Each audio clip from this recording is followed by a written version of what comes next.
সুপ্রভাত সুপ্রভাত সুপ্রভাত। সবাই ভালো আছে তো? সবাইকে নমস্কার নমস্কার। আজকে কি হয়েছে আমি বলতে পারবো না, কি করে 2টো বেজে গেছে বুঝতে পারিনি। আসলে অনেকটাই ফ্রুটস খেয়েছিলাম দুজন মিলে বসে বসে, আজকে একটু সময় পেয়েছি বলে ফ্রুটসটা অনেকটাই খাওয়া হয়ে গেছে। তো এখন এই জন্য 2টো বেজে গেছে, এখনও রান্না হয়নি, ভাবছি কখন খাবো। আর তো খিদেটা পেলে তো ঠিক আছে, আমি এখনই 10-15 মিনিটের মতো রান্না। তো এই দেখো এখন সেই আজকেই দিন এসেছে কচুরলতির করা। কচুরলতিটা চিংড়ি মাছ দিয়ে করবো, এতে একটু বেগুন দেবো, বেগুনটা এখন আমার কাটা হয়নি। তো কচুরলতিটা ভাপাতে বসি, ভাত অলরেডি হয়ে গেছে, হাঁসুদেরকে খাইয়েও দিয়েছি, হাঁসুদের লাঞ্চ কমপ্লিট, এবারে জাস্ট আমাদেরটা। তো এইটা করব। আর ওই যে সেই যে ট্যাংরা মাছের মধ্যে আরেকটু ট্যাংরা মাছ আছে, সেটা যেটা বড় ট্যাংরাটা এখনো হাত দিইনি, এত নিয়ে এসছে তো কী করবো বলো তো, দুজন তো খাবো। তো ওই যে ট্যাংরা মাছটা আছে, বাকি ট্যাংরা মাছটা একটু শুকনো শুকনো ঝাল করবো, আর একটু আমের চাটনি, দেখি কত তাড়াতাড়ি করতে পারি। এখন কিন্তু 2:05। চলো চলো একটা চ্যালেঞ্জ হয়ে যাক। আমার বেটু ভোট দিয়ে একটা কেক হাতে করে চলে আসছে। আমার বেটু কচুরলতি বা তারো রুট, এটাতে একটু ক্যালসিয়াম অক্সালেট থাকে, গলা কুটকুট করতে পারে, ওই জন্য জাস্ট একটু জল দিয়ে আমি একটু হালকা ভাপিয়ে নিলাম, খুব কম নালে গলে যাবে, দিয়ে এবারে জলটা ঝারিয়ে নেব। সকাল সকাল না মনটা কেমন উদাস উদাস হয়ে যায়, বিশ্বাস করো। তেলের ওপরে 5 ফোড়ন দিয়েছি, পেঁয়াজ কুচিও দিয়ে দিয়েছি, আর দিয়েছি এর মধ্যে একটু রসুন, এর মধ্যে দিয়ে দেবো একটু আদা বাটা, একদম শুকনো শুকনো ঝালটা হবে। অলরেডি একটুখানি যেহেতু মানে মাছটাকে আমি এর মধ্যেই দিয়ে দেবো, অলরেডি ভাজা ছিল, তাহলেও একটুখানি তেল দিলাম, কারণ একটু মানে এই একটাই গ্রেভি দিয়েই খাওয়া হবে, তো একটুখানি তেলও দিলাম। আর এর মধ্যে দিয়ে দিলাম আমি এরকম শুকনো লঙ্কা বাটা। খুব দেরি হয়ে গেছে, তাড়াতাড়ি করতে হচ্ছে। আচ্ছা, এর মধ্যে আমি আর একটা খুন্তি নিয়ে, এখানে অলরেডি আমার বেগুনটা, এটা হচ্ছে আমার ওই যেদিনই শ্যাম্পু করি দুপাশের মাথাটাকে এইভাবে বেঁধে রেখে দিই। এদিকে বেগুনটাকে ভালো করে আমি ভেজে নিলাম। এর বেগুনটা ভাজা হয়ে যাওয়ার পর এর মধ্যে আমি দিয়ে দিলাম কচুরলতিটাও দিয়ে দিলাম। এবার কচুরলতি আর বেগুন দুটোই একটু ভালো করে আমি তেলে নেড়ে দিচ্ছি। একটু সাজুগুজু করলেই তোমাদের সামনে আসতে ইচ্ছে করে। এই যে ট্যাংরা মাছের ঝালের মধ্যে আমি দিয়ে দিলাম একটুখানি হলুদের গুঁড়ো, দিলাম। আর কচুরলতি কষাবো, তার জন্য তেলটা অসম্ভব গরম হয়ে গেছে। এখানে আমি যেটা দিয়েবো সেটা একটু কালো জিরে, এখানে একটু কালো জিরে ফোড়ন দিলাম। কালো জিরে ফোড়ন দেওয়ার পর এখানে আমি একটু পেঁয়াজের কুচি দিলাম। পেঁয়াজের কুচিটা দেওয়ার পর এর মধ্যে আমি একটু কাঁচা লঙ্কা দিয়ে দিলাম। কাঁচা লঙ্কা নেই, শুকিয়েই গেছে, দুখানা এর মধ্যে অলরেডি দিয়ে দিলাম। তো একটু ভাজা ভাজা হোক, তারপরে আসছি। মন মাতাল সাজ সকাল কেন, দেখি চলো মাছের ঝালটার কি অবস্থা। এই দেখো মাছের ঝালটা একবারে বসে বসে গেছে, যেরকমটা আমি চেয়েছিলাম, একদম জাস্ট সেইভাবেই জিনিসটা এসে গেছে। তো এবারে যেটা আমি দেবো এর মধ্যে একটু আমি সর্ষের বাটা দেবো, আর একটু লঙ্কার গুঁড়ো দেবো। অ্যাকচুয়ালি কী বলো তো, লঙ্কার গুঁড়োটা আমি বাটনার গুঁড়োতে রাখছি না, বাটনার গুঁড়োতে লঙ্কার গুঁড়ো রাখলে খুব জ্বালা পাকিয়ে যাচ্ছে, আমি ওই জন্য লঙ্কার গুঁড়োটাকে এই বাইরেই রাখছি, মানে ওই যখনই দরকার হচ্ছে একটু ঢেলে দিচ্ছি। একটা নিরামিষ রেখে দিয়েছি আলাদা, সেটা শুক্রবার ইউজ করছি, কিছু করার নেই জানো। আচ্ছা, তো এখানে আমার অলরেডি সব কিছু দেওয়া হয়ে গেছে। এবারে যেটা দেবো আমি এর মধ্যে একটু জল দিব, বেশি জল দেবো না। আর এখানে একটু চিনি ছিল, এবার এটাতে আমি একটুখানি অল্প করে একটু জল দিব, ব্যাস।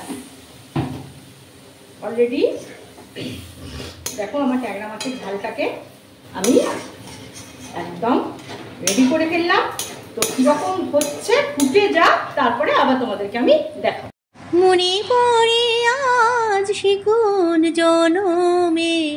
একদম যেরকমটা চেয়েছিলাম আমার কচুরলতি পেঁয়াজখানা ঠিক তাই হয়ে গেছে। এবার এর মধ্যে আমি একটু দেবো আদা বাটা দেব। এর মধ্যে একটু আদা বাটা দিয়ে দিলাম। এবার আদা বাটা দেওয়ার পর আমার এখানে একটু লঙ্কা বাটা আছে, একটু লঙ্কা বাটা দেবো, কারণ যদি গলাটা জ্বালা করে তাহলে ঝাল ঝাল লাগলে কিন্তু আর গলাটা জ্বালা করবে না। এবারে আমি কি দেবো, নুন দেবো, নুন দিইনি, একটু নুন দিলাম, একদম নুন দেওয়া হয়নি। দিলাম হলুদের গুঁড়ো দেওয়া হয়নি। দিলাম একটু লঙ্কার গুঁড়ো, কারণ এই লঙ্কার গুঁড়োটা আমি বার করে রাখি বললাম। এবার এর মধ্যে যেটা দেবো একটু চিংড়ি মাছের বাটি চচ্চড়িটা একটু বেশি আছে, ওইটা এখন আমি আর ওইভাবে খাবো না, অনেকদিন খাওয়া হয়ে গেছে তো আর ভালো লাগছে না একই তরকারি। তো এই তরকারিটা আমি এখন কী করবো, বিভিন্ন রকম সবজিতে মিশিয়ে নেবো। তোমরা হয় অনেক সময় দেখে বেশি হয়ে যায় চিংড়ি মাছের তরকারিটা, একবার বাটি চচ্চড়ি খেয়েছি তো ওটা দুদিন খাওয়া হয়েছে আর ভালো লাগছে না খেতে। তো সেই জন্য কী করবো, চিংড়ি মাছের এই তরকারিটা আমি এই কচুরলতির মধ্যে অ্যাড করে দেবো। এর মধ্যে দিয়ে দিলাম কচুরলতিগুলো, কেন অলরেডি আমার সব মশলা টসলা সব সুন্দর করে দেওয়া হয়ে গেছে। একটু কাঁচা লঙ্কাও আমি দিয়ে দিয়েছি। ওই ট্যাংরা মাছটাকে ফটফট করে ফুটছে। আচ্ছা, এই দেখো অলরেডি আরেকটু দিয়ে দিই, একটু চিংড়ি মাছটা নাহলে কম হয়ে যাবে, আরেকটু দিয়ে দিই। তার মধ্যে এর মধ্যে আমার তাহলে একটু আলুও পড়ে গেল, চিংড়ি মাছের আলু দিয়ে ভাপাটা ছিল সেটা তোমরা দেখেছো। এবারে যেটা দেবো আমি এর মধ্যে অল্প একটু জল দেবো, অল্প, খুবই অল্প দেবো, কারণ নাহলে বেশি পড়ে যাবে। একটু ছেটানোর মতো একটু জল দিলাম।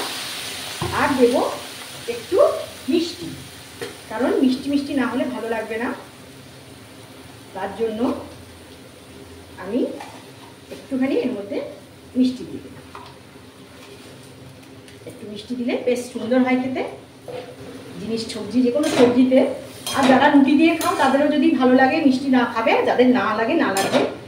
আমি আগে কদিন গুড় ব্যবহার করছিলাম, তো এখন কি হয়েছে, একটু পতঞ্জলি যে দোকানটার সঙ্গে আমার অ্যাডজাস্ট করছে না, যেখান থেকে আমি গুড়টা কিনি ওনাদের সঙ্গে না আমার ঠিক টাইম অ্যাডজাস্ট হচ্ছে না বলে আমি আর আনতে পারছি না।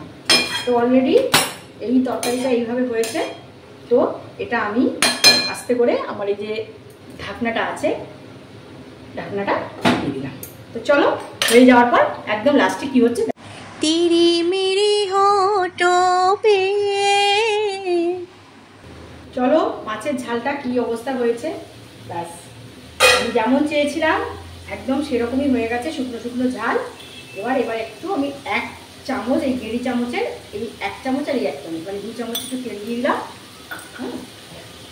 ব্যাস, আর একটু শুকনো লঙ্কাগুলো, আর শুকনো নেই, যাই হোক শুকনো কাঁচা লঙ্কাগুলো, আর কাঁচা লঙ্কা নেই, হয়ে গেছে শুকনো লঙ্কা। তো অলরেডি আমার এখানে হয়ে গেল মাছের ঝালটা, এবার নামিয়ে নেবো। प्यार के गीत में तेवा। কচুরলতিটা আমার একবারে শেষের পথে, আর কিচ্ছু আমার দেওয়ার নেই। এবারে যেটা একটুখানি দেবো, একটু সর্ষে বাটা ভাই দেবো। এই যে সর্ষে বাটাটা, এই সর্ষে বাটাটা, এই যে দেখো আমি দেখিয়ে দিচ্ছি সর্ষে বাটাটা, এই যে এই সর্ষে বাটাটাকে একটুখানি গুলিয়ে নিয়ে এটা একটু এখানে এই যে টক করবো, এখানে একটু আমচুরে চাটনি করবো, আমচুরে চাটনিতে একটু দেবো, আর এইটাতে দেবো। দাঁড়াও, একটুখানি সর্ষে বাটা আমি গুলিয়ে নিলাম, একটু গুলিয়ে নিলাম, জাস্ট একটু দেবো। আর এইটা আমি বাকিটা আমের চাটনিতে একটু দেবো, কেন একটু না দিলেও হতো, কিন্তু দিলে না, একটু লাস্টে একটু দিলে সর্ষে বাটাটা, এটা আরও তোমাদের মুখরোচক হবে, তোমরা আরও সুন্দর করে তোমরা এটা খেতে পারবে। দেখবে একটুখানি যদি নামানোর আগে জাস্ট একটু একটা স্প্ল্যাশ সর্ষে বাটার জল, 1 স্প্ল্যাশ অফ মানে কি বলবো, মানে তোমার মাস্টার্ড, যে মাস্টার্ডের যে বাটা থাকবে, মানে তোমার মাস্টার্ড পেস্টের একটু জল, একটা স্প্ল্যাশ অফ ওয়াটার, দারুণ হবে, দারুণ দারুণ। তো চলো, অলরেডি আমার হয়ে গেছে কচুরলতি। এই দেখো রেডি হয়ে গেছে আমার কচুরলতি, তাতে দিয়েছি বেগুন আর একটু চিংড়ি মাছ দিয়ে দিয়েছি। চিংড়ি মাছ মানে অলরেডি আমার বাটি চচ্চড়িতে চিংড়ি মাছটা ছিল, সেটা দিয়ে দিয়েছি। আর এর মধ্যে বাটনা একটু একটু অল্প অল্প সবই দিয়ে দিয়েছি, আদা বাটা দিয়েছি, একটু রসুন পেঁয়াজ সবই দিয়েছি, কালো জিরে ফোড়ন দিয়ে দিয়েছিলাম। আর লাস্টে অল্প একটু সর্ষে জাস্ট মানে নামকে ওয়াস্তে দিয়েছি। তো একটু ভুল হয়ে গেছে, নারকেলের কুচিটা দিলে ভালো হতো, তো হোক ঠিক আছে, চিংড়ি মাছ আছে তা না দিলেও ঠিক আছে। তো এই যে কচুরলতি বা তারো রুট প্রচণ্ড উপকার, কোলেস্টেরল কমায়, প্রেশার কমায়, এবং সবথেকে যেটা বড় কথা কনস্টিপেশন ক্লিয়ার করে। তো তোমরা এটা ইউজ করো, খাবে। কিন্তু একটা কথা বলে দিচ্ছি, সুতোটা কিন্তু ওপরে ভালো করে ছাড়াবে, ওটা একটু সময় লাগে। কিন্তু তোমরা রাত্রে যখন সন্ধ্যের সময় টিভি দেখো বা রাত্রে যখন একটুখানি অন্য সময় চা ফা খাও, ওই সময় বসে বসে আমি যেমন করি, একটা বিছনার উপরে কাগজ পেতে জাস্ট করে ফেলি। তো ওইটা খেতে হবে, খেতে কষ্ট হয় কাটতে ঠিকই, কিন্তু খেতে যে মজা লাগে তখন কাটার কষ্টটা কিচ্ছু লাগে না। আর যখন তোমার প্রিয়জনেরা সোনামুখ করে খাবে তখন বলো তো কি ভালোটি না লাগবে তোমার। তো চলো, এই হচ্ছে আমার কচুরলতি বা তারো রুট। তবে আমার প্রিয়জন, আমার মনাও, আমার সোনা ছুঁড়ে ফেলে দেয়, জীবনে খায় না, কিন্তু আমার বর ভালোবাসে। আর আমার বাড়ির মা, আমার সবাই, আমাদের এগুলো যখন শাশুড়ি মা ছিলেন, শ্বশুরমশাই, প্রত্যেকে ভালোবাসে। ও আমি এগুলো ওই বাড়িতে গিয়ে আমি ওদেরকে খাওয়া শিখিয়েছি। কচুর শাক, কচুরলতি দিদার থেকে শেখা, সেটা গিয়ে শ্বশুর বাড়ি মানে করেছে মৌ একা। চলো বাই।